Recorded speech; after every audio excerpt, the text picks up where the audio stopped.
Assalamualaikum warahmatullahi wabarakatuh.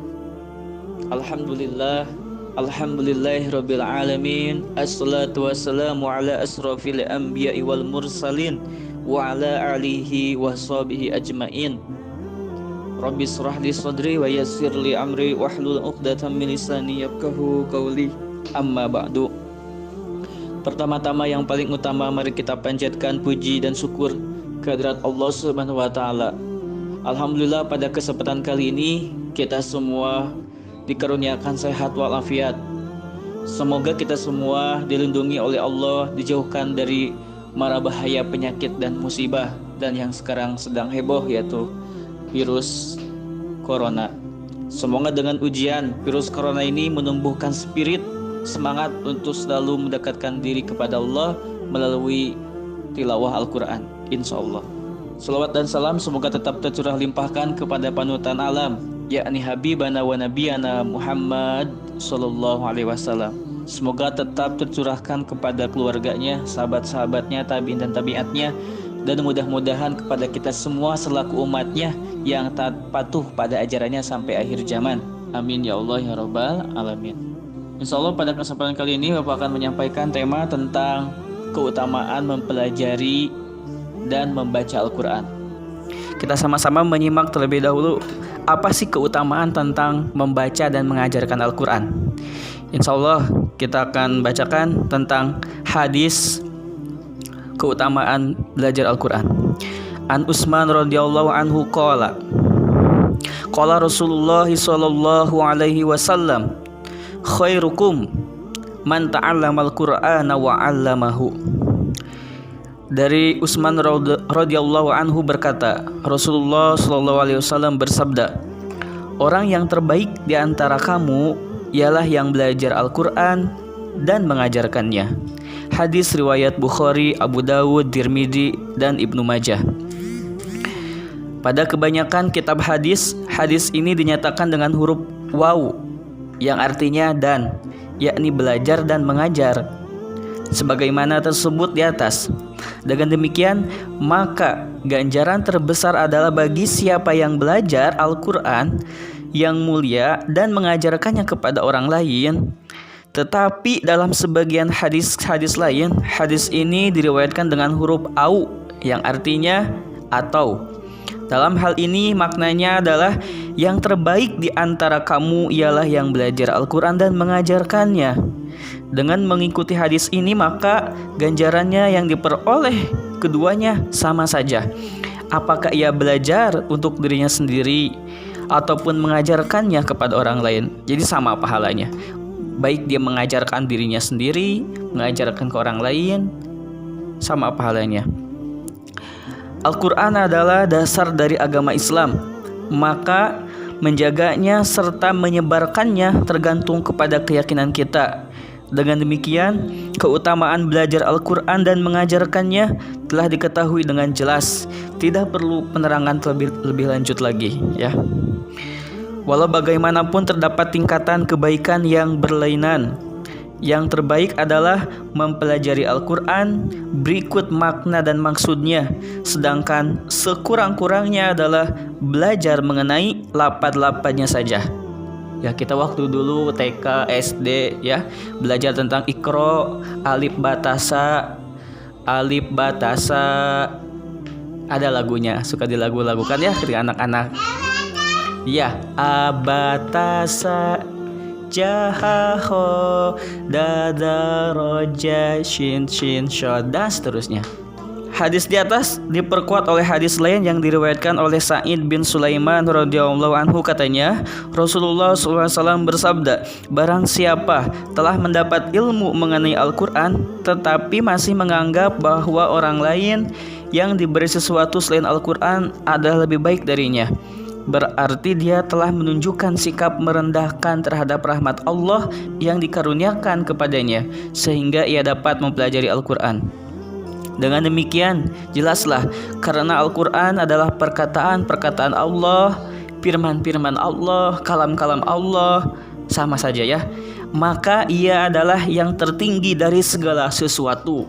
Dari segala yang ada di muka bumi ini, dari buku-buku terkenal di dunia ini, yang paling tinggi yaitu perkataan Allah, firman Allah, yaitu Al-Quran.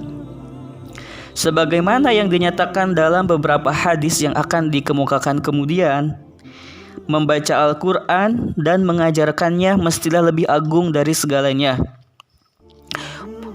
Mula Al-Qari mengutip sebuah hadis yang menyatakan bahwa barang siapa memperoleh ilmu Al-Quran, berarti ia menyimpan ilmu kenabian di kepalanya. Saking agungnya ya, luar biasa. Sahal Tastari rahmatullah alaih berkata, bukti cinta kepada Allah diwujudkan dengan cinta terhadap perkataan-perkataannya di dalam hati seseorang. Dalam Syarah Ihya disebutkan bahwa golongan orang yang akan diberi perlindungan di bawah lindungan Arasy pada hari kiamat, salah satunya adalah orang yang mengajarkan Al-Quran kepada anak-anak orang-orang yang beriman ya pastinya, dan mereka yang belajar Al-Quran pada masa kecil serta terus membacanya hingga dewasa dan dapat menjaganya sampai hari tua. Terus dijaga, hafalannya dijaga, membacanya terus diulang-ulang. Itu tentang keutamaan belajar dan mengajarkan Al-Quran. Ya, bismillah. Hadis yang kedua insya Allah akan sampaikan tentang keutamaan sibuk dengan Al-Quran, keutamaan dekat dengan Al-Quran. An Abi Sa'idin radhiyallahu anhu qala Rasulullah sallallahu alaihi wasallam yaqulu ar-rabbu tabaraka wa ta'ala man syaghalahul Qur'an an zikri wa mas'alati a'taituhu afdala ma u'tiya as-sa'ilina wa fadlu kalamillah ala sa'iril kalam kafadlillahi ala khalqih. Hadis riwayat Tirmidzi. Dari Abu Sa'id radhiyallahu anhu berkata, Rasulullah sallallahu alaihi wasallam bersabda, Allah berfirman, barang siapa yang disibukkan oleh Al-Quran hingga tidak ada waktu untuk berzikir kepadaku dan memohon kepadaku, maka aku akan karuniakan kepadanya sesuatu yang lebih utama daripada yang aku berikan kepada orang-orang yang meminta, orang yang memohon kepadaku. Keutamaan kalam Allah di atas seluruh perkataan adalah seumpama kemuliaan Allah di atas seluruh makhluknya. Hadis riwayat Tirmidzi. Isi kandungannya seperti ini. Ketinggian kalam Allah di atas segala perkataan adalah seumpama ketinggian Allah di atas segala ciptaannya, yaitu makhluk yang ada di muka bumi ini. Kurang lebih 7 miliar manusia yang ada di planet bumi ini. Dengan kata lain, orang yang sibuk belajar Al-Quran atau sibuk menghafal dan memahaminya sehingga dia tidak mempunyai waktu untuk berdoa akan memperoleh ganjaran yang lebih utama dibandingkan dengan orang-orang yang memohon rahmat Allah, orang yang meminta kepada Allah. Jadi keutamanya lebih besar yang sibuk menghafal memahami Al-Quran, Allah kasih melebihi orang yang meminta yang ada di dunia, seperti itu. Sudah kita ketahui bersama bahwa apabila seseorang ditugaskan untuk membagi-bagikan kue atau sesuatu kepada orang lain, maka sebagian akan disimpan untuk orang yang tidak hadir. Betul kan? Teman saya sakit, gak ada di majelis ini, maka kuenya akan disimpan dulu atau nanti diantarkan ke kamarnya atau ke rumahnya masing-masing ya, kalau dekat ya. Atau sekarang ada Gojek, pakai gosen, dikirim gosen ya, canggih, masya Allah. Dalam hadis lain yang semakna dengan hadis di atas dinyatakan bahwa Allah akan mengaruniakan kepada orang tersebut ganjaran yang lebih utama daripada yang dia berikan kepada hambanya yang selalu bersyukur. Masya Allah ya. Saking besarnya karunia Allah, orang yang sibuk, dekat, membaca, tilawah, menghafal Al-Quran dan segalanya. Mungkin itu cukup 2 hadis saja untuk kesempatan kali ini tentang keutamaan belajar, membaca Al-Quran, orang yang sibuk dekat dengan Al-Quran. Semoga kita semua digolongkan oleh Allah orang-orang yang dimuliakan, orang-orang yang dikaruniakan rahmat, orang-orang yang dikasih sayangi, dikasih perhatian lebih oleh Allah. Ingat kata guru kita, Agim sering mengutarakan ketika tausiah-tausiahnya dalam kesempatan apapun, supaya kita ingin diurus Allah 24 jam, mulai dari membuka mata, bangun tidur, sampai tutup mata, tidur kembali. Ingat, 5 jurus supaya Allah mengurus kita 24 jam. Karena Allah menciptakan manusia pasti ada dalam pengurusan Allah, perhatian Allah. Semuanya diberikan rezekinya, kebahagiaannya, musibah yang didapatnya, kecelakaannya, apapun itu Allah sudah tuliskan di Lauh Mahfuz, sudah ditakdirkan.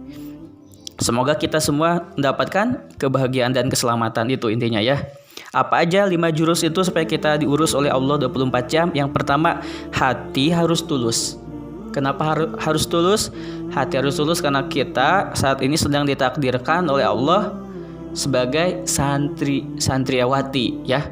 Posisinya, takdirnya teman-teman sekalian sebagai santri, Bapak sebagai pengajar, diberikan amanah seperti sekarang ini, berarti terima dengan tulus, terima dengan lapang dada. Ya, saya niat menyampaikan ilmu, ikhlas memberikan yang terbaik, dan santri ikhlas menerima dengan takdir seperti ini yang terjadi ya. Hati tulus. 2, ikhtiar serius. Ikhtiar terus serius, walaupun kita sekarang sedang diuji dengan musibah, dengan wabah corona ini, kita tetap belajar dan dekat ke Allah semaksimal mungkin. Manjada wajada, siapa yang sungguh-sungguh pasti akan berhasil. Hati tulus, ikhtiar serius, tobat terus menerus. Karena manusia tidak lepas dari salah dan lupa. Makanya kita harus sering diingatkan. Supaya apa? Supaya tidak terjerumus dalam kesalahan terus menerus. Man sobara dofiro, barang siapa yang bersabar dalam ujian ini, musibah ini, maka dia akan beruntung. Sebaliknya, barang siapa yang tidak sabar, tidak akan beruntung. Hati tulus, ikhtiar serius, tobat terus menerus, hidup harus lurus. Kenapa lurus? Agar selamat, ikuti apa yang dicontohkan Nabi Muhammad. Terakhir, ibadah harus bagus. Ibadah kita harus bagus. Walaupun kita sedang di rumah, biasanya di pesantren banyak yang mengingatkan, waktu 5 menit lagi menjelang sholat ke Arafah berjamaah. Di rumah mungkin itu kebiasaan itu hilang, mungkin aja. Tapi untuk meningkatkan kita ibadah dengan baik, maksimal, supaya Allah mengurus tadi, berarti ibadahnya harus bagus, sama-sama memperbagus ibadah dengan baik gitu ya. Itu 5 jurus, 5 supaya Allah mengurus kita 24 jam. Terima kasih, semoga kesempatan kali ini Allah karuniakan kebahagiaan, istiqomah, undur maqala wala tandur manqala. Ambillah apa yang dibicarakannya, jangan melihat siapa yang membicarakannya. Terima kasih. Khudmah sopa wa kalma kadaro, ambil yang baiknya, tinggalkan yang buruknya. Terima kasih, jazakallahu khair. Semoga kita semua dalam lindungan Allah. Akhirul kalam, wabillahi taufiq wal hidayah. Assalamualaikum warahmatullahi wabarakatuh.